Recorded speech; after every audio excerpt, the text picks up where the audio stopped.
Melihat Donald berlutut di tanah, semua orang terdiam beberapa saat.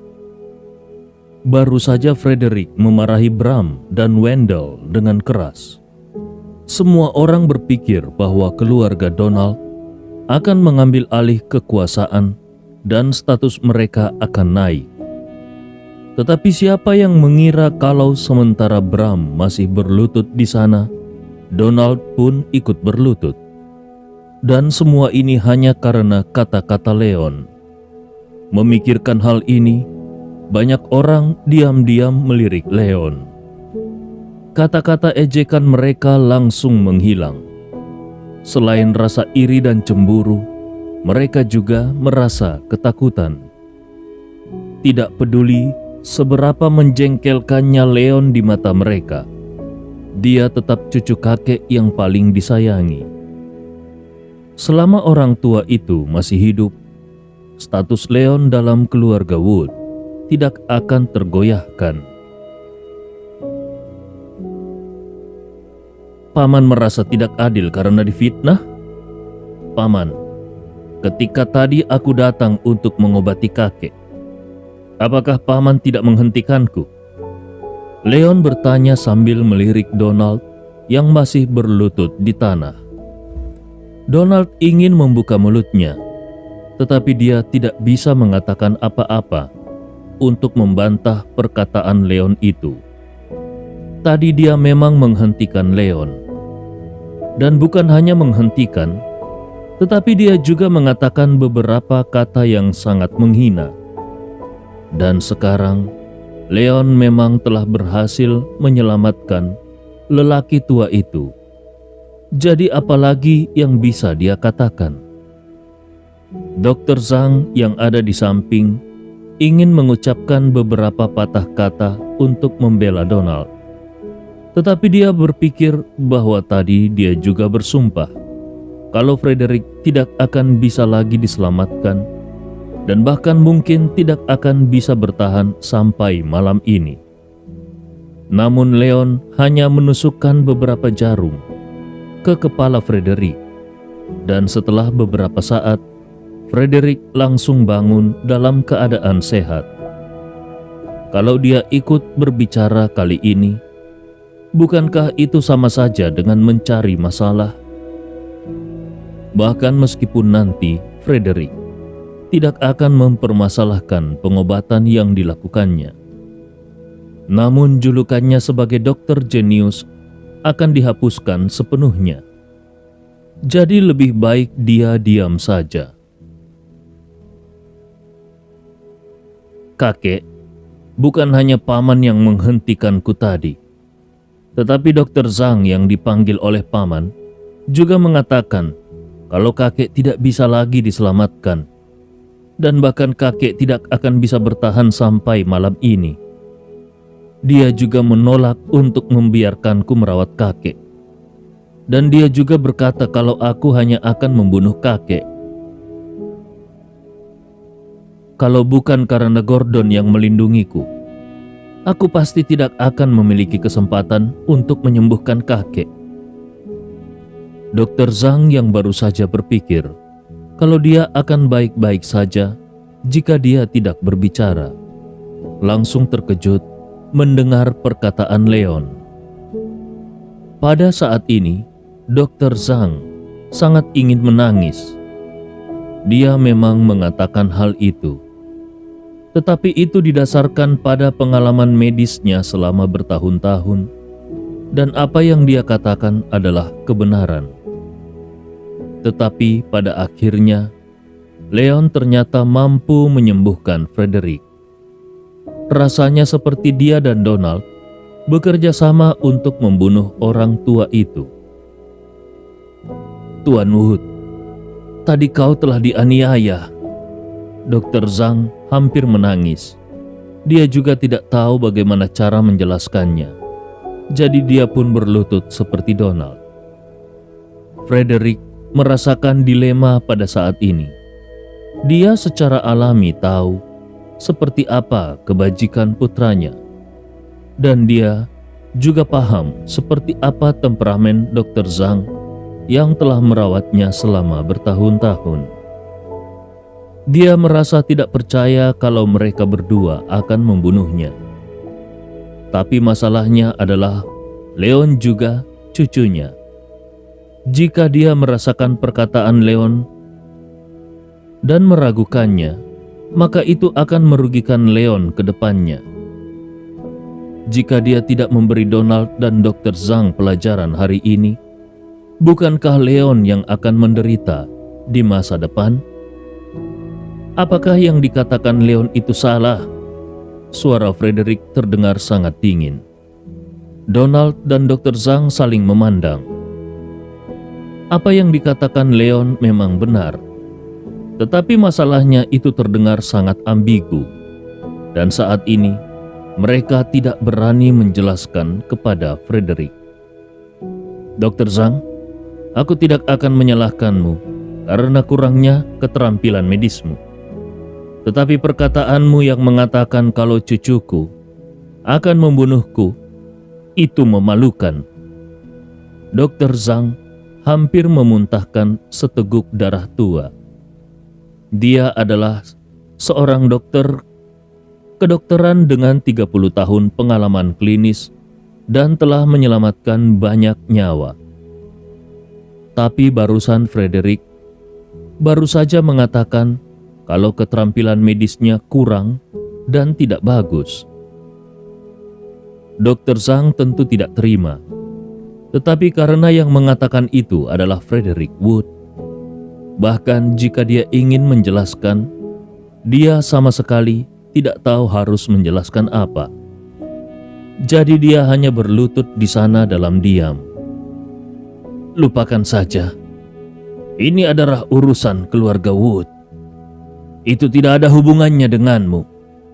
Jadi, kau bisa pergi, ucap Frederick sambil menghela nafas. Wajah Dr. Zhang langsung berubah.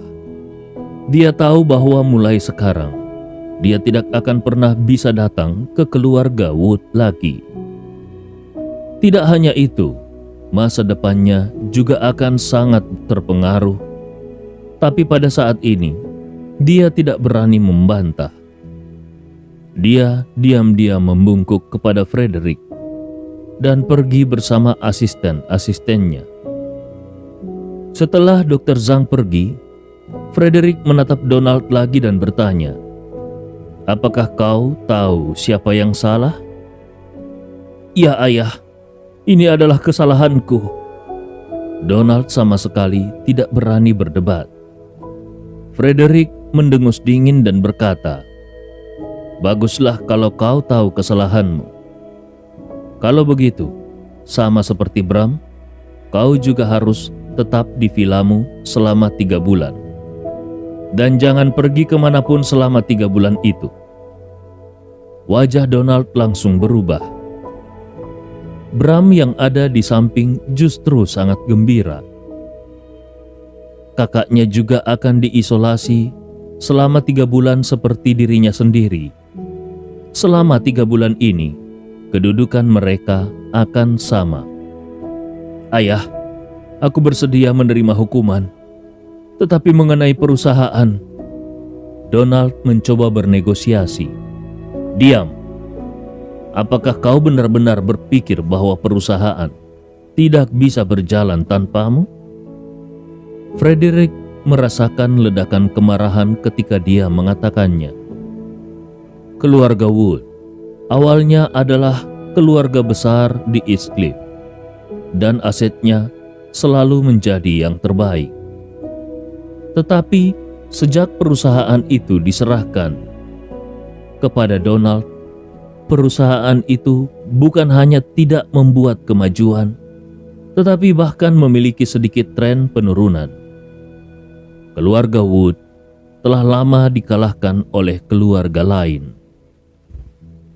Memikirkan hal ini, Frederick menghela nafas lagi di dalam hatinya. Dia memikirkan putra ketiga, yaitu Justin Wood, dan bergumam di dalam hatinya, "Seandainya Justin masih ada di sini, perusahaan pasti akan berkembang pesat. Melihat Frederick marah, Donald tidak berani mengatakan lebih banyak lagi. Dia hanya menundukkan kepalanya. Sekarang kalian semua boleh pergi. Hanya Leon yang akan tetap di sini. Frederick tidak ingin repot-repot berbicara kepada orang-orang ini. Jadi dia langsung mengeluarkan pin pengusirannya. Yang lainnya juga tidak berani mengatakan apa-apa. Mereka semua langsung pergi keluar. Sekarang hanya tersisa Leon dan Frederick di ruangan itu. Melihat Leon dengan patuh berdiri di depannya, mata Frederick penuh dengan cinta. Sebenarnya, dia ingin langsung menyerahkan semua keluarga Wood kepada Leon. Tetapi, dia juga tahu bahwa meskipun Leon pandai dalam segala hal, tetapi dia terlalu malas. Jadi dia memutuskan untuk membahas masalah ini nanti saja. Bagaimana keadaan Tuan Long? Apakah dia baik-baik saja, Leon? Frederick tidak terkejut ketika mengetahui kalau dia telah diselamatkan oleh Leon. Dialah yang meminta Tuan Long untuk membawa Leon ke Bukit Auros. Frederick menghormati Tuan Long karena dia tahu kalau Tuan Long adalah seorang pria yang luar biasa. Karena itulah dia mengirim Leon ke Bukit Auros beberapa tahun yang lalu. Karena mempercayai bahwa Tuan Long adalah pribadi yang dapat diandalkan. Frederick pun tidak banyak bertanya tentang proses penyelamatan dirinya. Keadaan Tuan Long masih sama, kakek. Setiap hari dia sibuk mengintip wanita mandi dan menggoda wanita. Kakek, apakah kakek tahu kalau Tuan Long itu sangat mesum? Bagaimana kakek bisa membuatku belajar dari orang seperti itu? Frederick terdiam beberapa saat ketika melihat ekspresi sedih Leon. Bagaimana Leon bisa merasa kalau kakeknya memaksanya berguru pada orang jahat? Tapi Tuan Long jelas seorang ahli dari dunia luar. Dia tidak mungkin bertindak mesum. Frederick Wood bisa sembuh dari sakit kritisnya merupakan peristiwa bahagia bagi seluruh keluarga Wood. Bagaimanapun, Frederick memiliki prestise yang sangat tinggi di Eastcliff. Dengan adanya dia, bahkan jika kemampuan keturunan yang ada di bawahnya sedikit lebih lemah, namun itu tidak akan terlalu berpengaruh pada kekuatan keluarga Wood. Bahkan Donald dan Bram yang sedang dihukum pun mengerti betapa pentingnya kesehatan ayah mereka itu bagi keluarga Wood. Sementara bagi Leon sendiri, kesehatan kakeknya itu sesuatu yang sangat penting. Selama kakeknya itu masih hidup, dia masih tuan kecil dari keluarga Wood dan tidak akan ada yang berani memprovokasi dia. Awalnya dia juga merasa kalau tumor otak kakeknya tidak dapat disembuhkan dengan jarum akupuntur. Tetapi karena dia telah kembali, dia secara alami ingin mencoba yang terbaik untuk menyelamatkan kakeknya. Meskipun Tuan Long tidak dapat diandalkan dalam banyak hal, tapi Leon sangat percaya pada keterampilan medis Tuan Long. Dia mendapatkan warisan ilmu yang sejati dari Tuan Long, sehingga dia bisa menyembuhkan kakeknya. Setelah mengobrol dengan kakeknya sebentar, Leon melihat kalau kakeknya sedikit lelah. Jadi Leon berpamitan agar kakeknya dapat beristirahat. Leon pun mengucapkan selamat tinggal dan kembali ke Villa Naga tempat dia tinggal. Begitu dia masuk ke rumah, dia melihat Yurin berjalan ke bawah. Yurin baru saja selesai mandi, dan saat ini dia mengenakan gaun tidur sutra lavender. Yurin terlihat sangat cantik dengan gaun tidur itu. Namun karena Leon sudah tinggal bersama dengan Yurin sejak dia masih kecil, dia tidak memiliki perasaan yang lain ketika melihat Yurin dengan gaun tidurnya. Jika itu adalah pria lain, mereka mungkin sudah tergoda melihat kecantikan Yurin. "Leon, bagaimana kakek dalam kesehatannya? Baik-baik saja bukan?" Bagi Yurin, kejadian hari ini seperti naik roller coaster. Dia tidak pernah menyangka kalau bocah yang sejak kecil selalu membuat ulah ini sekarang telah menjadi seorang dokter jenius yang keterampilan medisnya bahkan lebih cemerlang daripada Dr. Zhang. Tumor otak kakek mereka yang bahkan tidak bisa disembuhkan oleh Dr. Zhang ternyata bisa disembuhkan oleh Leon hanya dengan beberapa tusukan jarum. "Jangan khawatir, kalau aku ada di sini semuanya akan baik-baik saja. Kakek akan sehat-sehat saja." Leon menyeringai. Melihat senyum percaya diri Leon, Yurin benar-benar merasa lega. Sebelumnya, dia sedikit khawatir kalau kakek mereka akan kembali mengalami masa kritis. Tetapi sekarang, tampaknya benar-benar ada harapan untuk kakek mereka mengalami pemulihan. Yurin sangat menyayangi adik lelakinya yang sudah bertumbuh dewasa ini.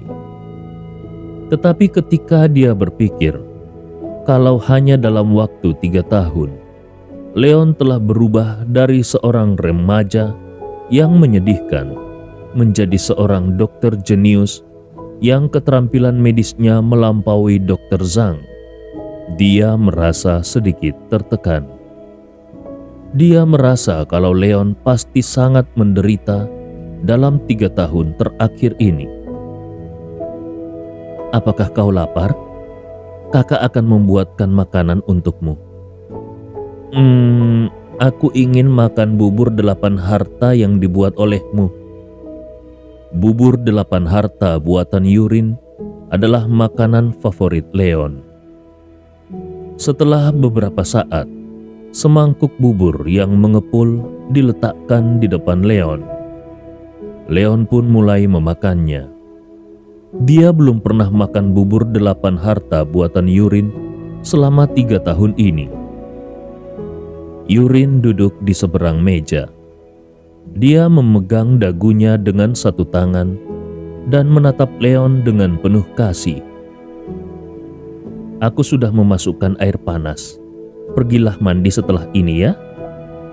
Yurin merasa sangat puas melihat Leon memakan bubur dengan lahap. "Tidak, aku ingin membantumu mencuci piring." Yurin tertegun sejenak, lalu dia mengangguk sedikit. "Kalau begitu, baiklah." Ketika mereka masih kecil, Leon harus bertengkar dengan Yurin setiap kali dia disuruh mandi.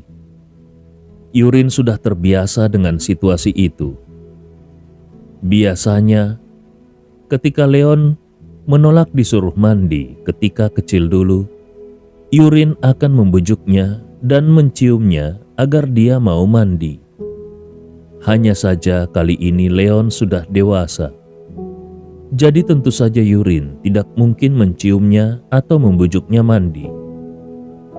Ketika menyadari kalau sekarang Leon sudah tumbuh menjadi pria dewasa, wajah Yurin tiba-tiba memerah. Akhirnya Yurin justru berlari dan meninggalkan ruangan itu.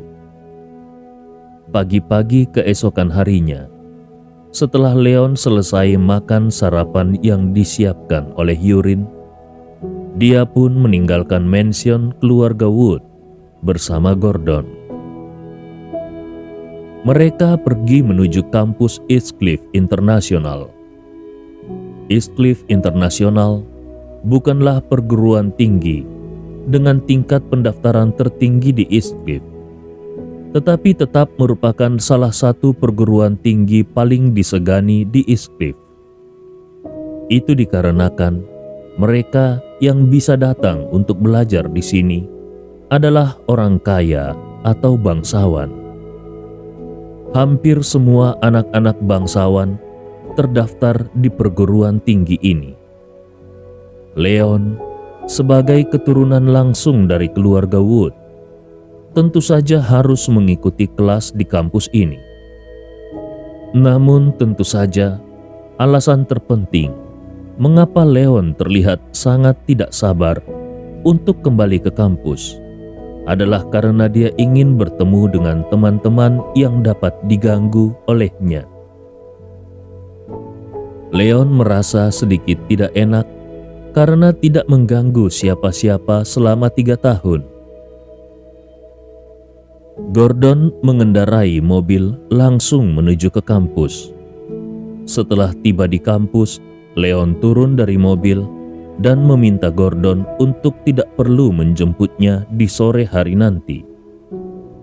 Leon kemudian berjalan menuju ke ruang belajar.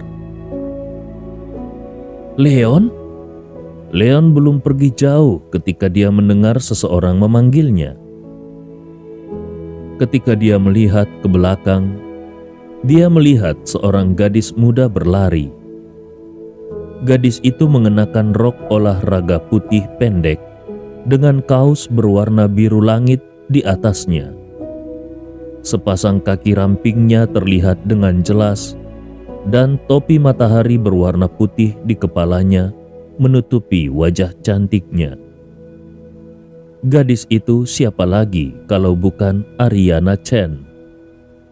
Ariana berseru gembira. "Ini benar-benar kau. Wah, kau juga belajar di sini?" Kemarin, Ariana lupa meninggalkan nomor kontaknya kepada Leon, dan itu membuatnya merasa sangat kesal. Dia sedang memikirkan bagaimana cara menghubungi Leon ketika tadi dia melihat Leon secara sekilas. Mungkinkah ini yang dinamakan dengan takdir? Leon yang tidak menyangka akan bertemu Ariana lagi di sini hanya tersenyum ringan. "Kau akan ke ruang mana?" Ariana merasakan ledakan kegembiraan ketika dia berpikir bahwa mulai sekarang dia bisa bertemu dengan Leon setiap hari di kampus. Leon mengingat kembali ruangan yang dikatakan oleh Yurin tadi malam, dan dia lalu menjawab, "Ruang nomor 3. "Benarkah? Aku juga akan ke ruang nomor 3. Wah, aku tidak menyangka kalau kita akan satu ruangan, Leon." Ariana semakin bersemangat ketika mendengar kalau Leon juga berada di ruang yang sama dengannya. Wah, ini benar-benar kebetulan. Leon juga sedikit terkejut. Nasib di dunia ini benar-benar luar biasa. Iya, ini benar-benar kebetulan sekali. Ayo kita pergi. Aku akan mengantarmu ke ruangannya. Ariana yang bersemangat segera menarik lengan Leon dan berjalan menuju ruangan kelas. Ariana!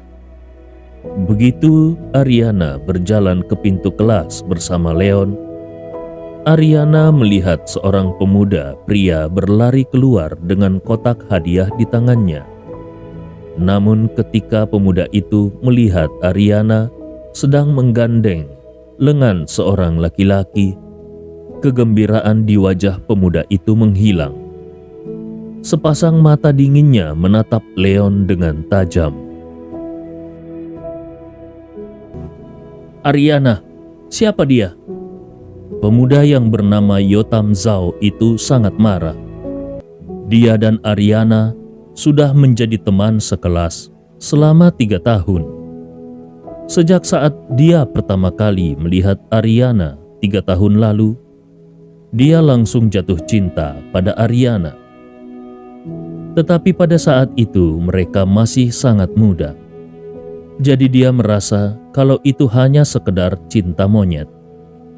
Tetapi seiring bertambahnya usia, dia akhirnya menyadari kalau dia semakin menyukai Ariana. Dalam setahun terakhir ini, ketika Ariana menjadi semakin kurus, beberapa anak laki-laki, termasuk anak laki-laki dari kelas lain, mulai berlomba untuk mengejar Ariana. Yotam mengerti kalau dia tidak mulai mengejar Ariana sekarang, dia pasti akan menyesal. Kebetulan saudara perempuannya baru saja kembali dari berlibur di luar negeri, dan dia sudah memesan kepada saudara perempuannya itu untuk membawakannya gelang dari Yin Yiking. Gelang itu adalah benda mewah yang lebih mahal daripada Chanel, Dior, dan merek besar lainnya. Bahkan gelang ukuran kecil saja harganya mencapai $10.000. Tentu saja $10.000 bukanlah apa-apa bagi Yotam yang memiliki keluarga kaya. Tetapi karena ini adalah usahanya dan gelang itu juga sangat indah, jadi dia sangat yakin kalau Ariana akan menyukainya.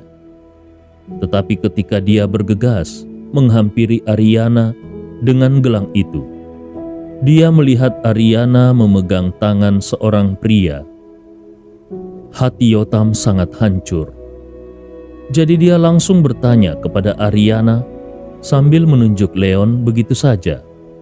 Dia menggertakkan giginya. Dia benar-benar tidak mengerti kenapa Ariana bisa tiba-tiba punya pacar. Apalagi pria itu adalah seseorang yang bahkan tidak dikenalnya. Oh, ini namanya Leon Wood. Ariana tampak bingung. Dia tidak mengerti kenapa Yotam tampak menjadi orang yang berbeda hari ini. Kenapa Yotam terlihat begitu marah? Leon Wood? Yotam mengangkat alisnya. Dia merasa nama itu terdengar asing. Jadi dia ingin bertanya, apa hubungan Ariana dengan Leon? Ya, namanya Leon Wood. Dia adalah teman sekelas baru kita. Kami tadi bertemu di gerbang sekolah. Jadi aku mengantarnya melihat ruangan. Sambil berbicara, tangan Ariana yang memegang tangan Leon juga mulai mengendur. Patah hati yang dirasakan Yotam sembuh secara bertahap. Oh, mahasiswa baru. Ternyata itu hanya mahasiswa baru. Meskipun Yotam tidak mengerti bagaimana bisa ketika semester genap dari 3 tahun ini hampir berakhir, namun tiba-tiba ada mahasiswa pindahan baru.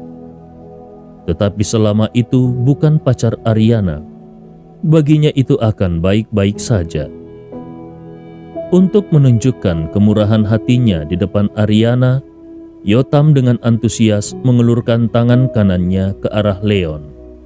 Halo, aku Yotam Zhao. Selamat datang di kampus ini.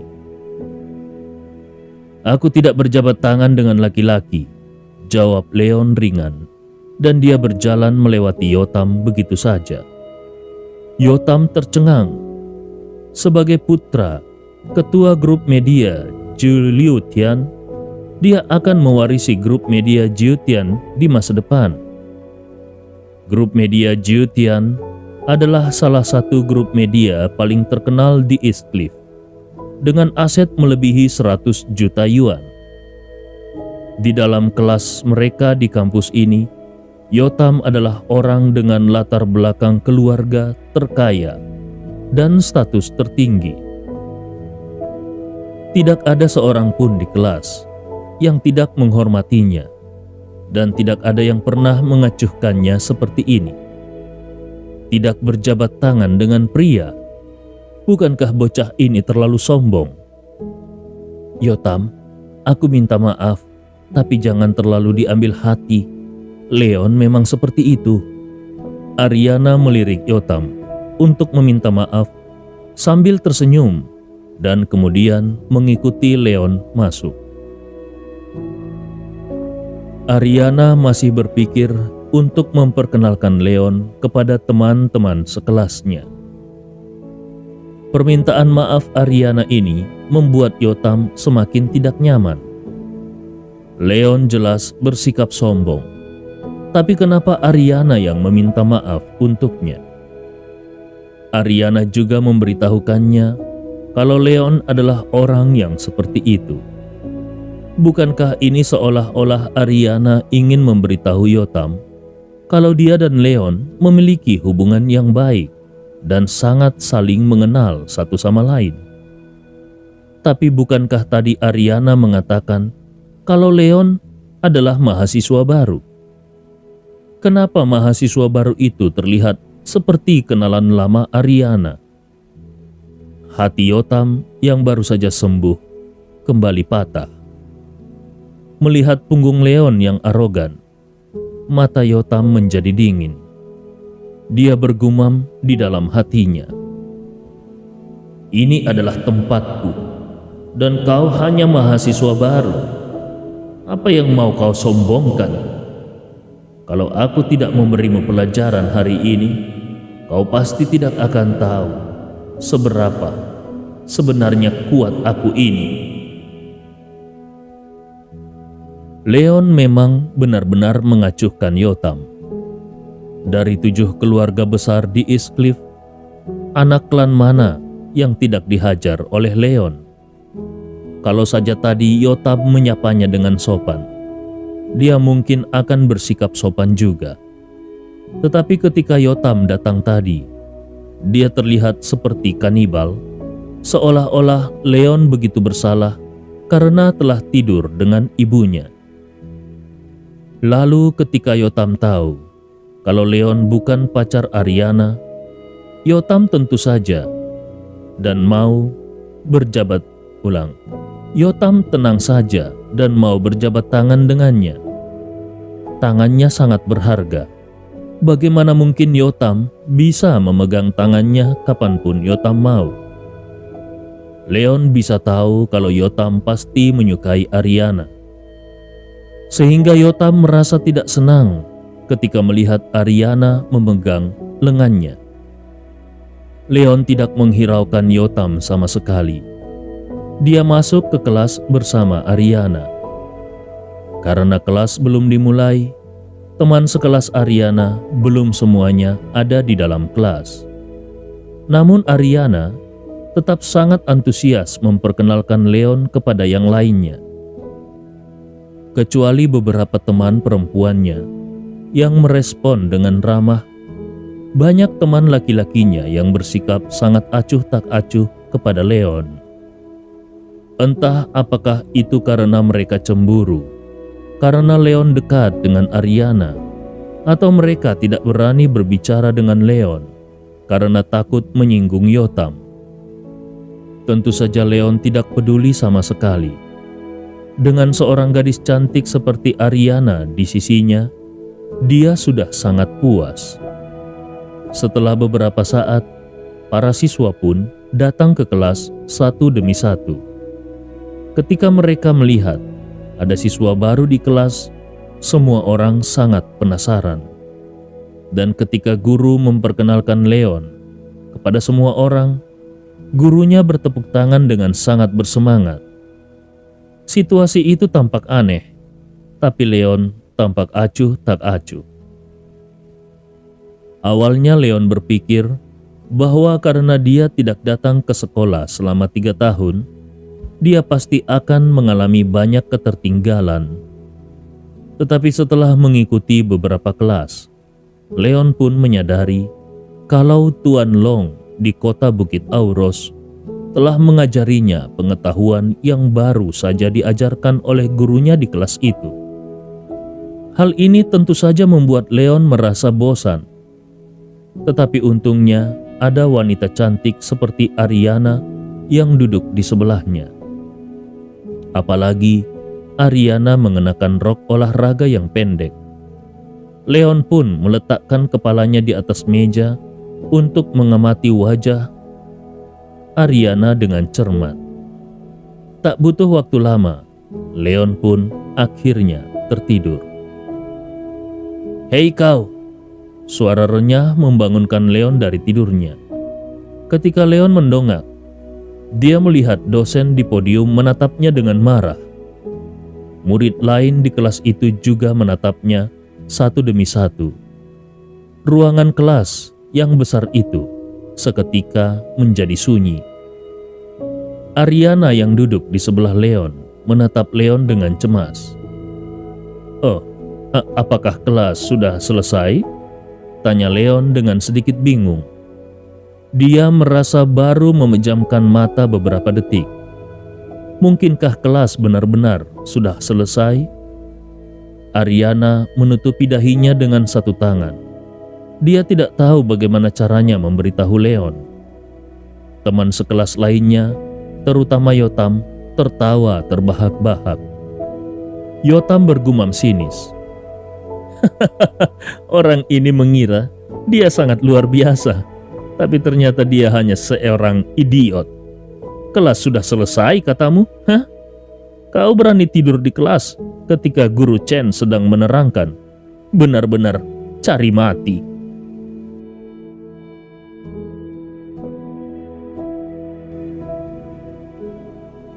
Di podium, cendekiawan tua yaitu Profesor Chen menjadi sangat marah. Kampus East Cliff Internasional adalah sekolah yang bergengsi di East Cliff. Hampir semua anak kaya East Cliff belajar di sini. Di kampus ini, murid-muridnya adalah anak-anak dari keluarga yang mendominasi. Bukan tugas yang mudah untuk membuat mereka belajar dengan tenang. Karena tingkat penerimaan East Cliff Internasional tahun ini tidak sebaik tahun lalu, Ketua Kampus East Cliff Internasional merasa sangat khawatir dan akhirnya memutuskan untuk menghabiskan banyak uang untuk mengundang berbagai guru terkenal dari seluruh negeri. Chandra Chen adalah profesor yang terkenal di antara guru-guru terkenal lainnya. Sebagai profesor penulisan kuno di Universitas Jingcheng, dia telah mencapai usia pensiun. Tapi dia tidak tahan dengan bujukan teman lamanya, Dong Huaiming, ketua kampus East Cliff Internasional. Jadi dia bersedia datang ke East Cliff Internasional untuk mengajar tentang penulisan kuno. Dengan adanya dukungan ketua kampus dan watak Profesor Chandra Chen sendiri yang sangat kuno, dia bahkan tidak peduli dengan orang-orang kaya dan berkuasa di ibu kota. Dan dia juga tidak peduli dengan anak-anak kaya di East Cliff ini. Profesor Chen secara alami sangat ketat dengan siswa. Pada awalnya, masih ada beberapa siswa yang tidak peduli dan tidak memandang Profesor Chen di mata mereka. Para siswa sombong itu mengacuhkan Profesor Chen di kelas. Profesor Chen pun mengkritik para siswa itu dan melaporkan mereka langsung ke ketua kampus. Akibatnya, keesokan harinya, para siswa yang tidak patuh ini semuanya dikeluarkan dari kampus. Tidak peduli bagaimana orang tua para siswa ini memohon, mengancam, atau membujuk, semua itu tidak berguna. Alasan mengapa anak-anak yang kuat ini mendominasi, terlepas dari kenyataan bahwa keluarga mereka kaya, adalah karena para guru akademi tidak berani menyinggung orang-orang ini sama sekali. Ini juga membuat para murid yang seperti ini semakin sombong. Tapi pada saat ini, para siswa juga merasa takut. mereka takut kepada orang tua mereka. Orang tua mereka mengirim mereka ke sekolah, selain meminta mereka untuk belajar dengan serius, juga agar mereka memiliki lebih banyak teman. Sehingga di masa depan, jika mereka terjun ke dalam masyarakat, mereka akan memiliki lebih banyak relasi. Tapi jika mereka langsung dikeluarkan, bagaimana mereka akan memperluas relasi? Pada saat ini, semua siswa sudah mengerti kalau Profesor Chen ini tidak bisa diprovokasi. Bahkan siswa nakal seperti Yotam saja berperilaku baik ketika dia mengambil kelas Profesor Chen. Tapi sekarang, Leon, si pendatang baru ini, berani-beraninya tidur di kelas Profesor Chen. Bukankah ini sama saja dengan cari mati? Mungkin anak ini akan dipecat besok. Keluargamu mengirimmu ke sini hanya untuk membiarkanmu tidur? Melihat kalau Leon adalah wajah baru, kemarahan Profesor Chen sedikit mereda dan dia mendengus dingin. Bukan seperti itu, Profesor. Leon menjawab dengan jujur. Lalu kenapa kau tidur di kelasku? Melihat mata Leon yang jernih dan tampan, dan dia menjawab dengan jujur, kemarahan Profesor Chen sedikit melemah. Menurutku, Profesor, pelajaranmu terlalu membosankan. Leon berkata jujur. Kemarahan Profesor Chen yang baru saja padam dibakar kembali. Apakah anak ini benar-benar mengatakan kalau pelajarannya membosankan? Profesor Chen bergumam di dalam hatinya. Meskipun aku mengajar penulisan kuno, tetapi materi yang kuceritakan jelas tidak kuno. Saat aku masih mengajar di Universitas Jingcheng, orang-orang memenuhi auditorium untuk mendengarkan kelasku. Dan auditorium itu bisa menampung 1.000 orang. Bahkan jika aku datang ke sini, bukankah siswa nakal yang membenci tulisan kuno itu mendengarkan kelasku dengan penuh minat? Tapi anak ini berani mengatakan kalau kelasku sangat membosankan. Yotam yang mendengarkan jawaban Leon mendengus. Aku benar-benar tidak tahu seberapa hebat anak itu. Profesor Chen adalah seorang profesor terkenal yang diundang secara khusus oleh ketua kampus ini. Bagaimana bisa dia mengatakan kalau kelas Profesor Chen membosankan? Yotam yang baru saja berkata-kata benar-benar tidak menyangka kalau Leon akan begitu arogan dan berani untuk mengatakan bahwa kelas Profesor Chen membosankan. Satu persatu siswa lainnya ikut berkomentar. Benar, ceramah Profesor Chen itu bagus dan isinya mudah dipahami. Materinya sangat enak untuk didengarkan dan tidak membosankan sama sekali. Menurut pendapatku, dia itu sepertinya orang bodoh. Dia pasti tidak mengerti apa yang Profesor Chen bicarakan. Hei, aku tidak tahu bagaimana kampus bisa merekrut siswa seperti itu. Kupikir dia lebih baik dikeluarkan. Begitu Yotam membuka mulutnya, beberapa anak laki-laki yang dekat dengannya langsung mengejek Leon. Ariana yang duduk di samping Leon langsung memelototi Yotam. Tapi mata Yotam tertuju pada Profesor Chen, jadi dia tidak menyadari tatapan Ariana. Sementara itu, Profesor Chen tidak menyangka kalau para siswa nakal ini akan berbicara untuk membelanya. Dia merasa sangat senang. Dia merasa pengajarannya yang luar biasa itu akhirnya bisa menyadarkan para siswa nakal ini. Dan akhirnya sekarang mereka bisa memahami usahanya yang melelahkan. Melihat hal ini, Leon bertanya kepada teman-teman Yotam. Mudah dimengerti? Baik, kalau begitu, katakan padaku, apa yang baru saja dikatakan Profesor Chen? Teman-teman Yotam terdiam beberapa saat.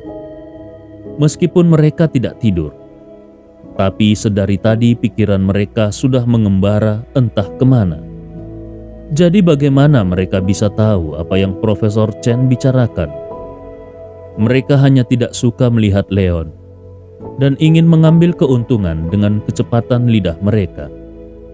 Lihat, kalian tidak bisa menjawabnya, bukan? Lanjut Leon. Semua orang terdiam beberapa saat. Orang ini sangat arogan menurut mereka. Perhatikan nada bicaramu. Apakah kau sendiri tahu apa yang aku bicarakan?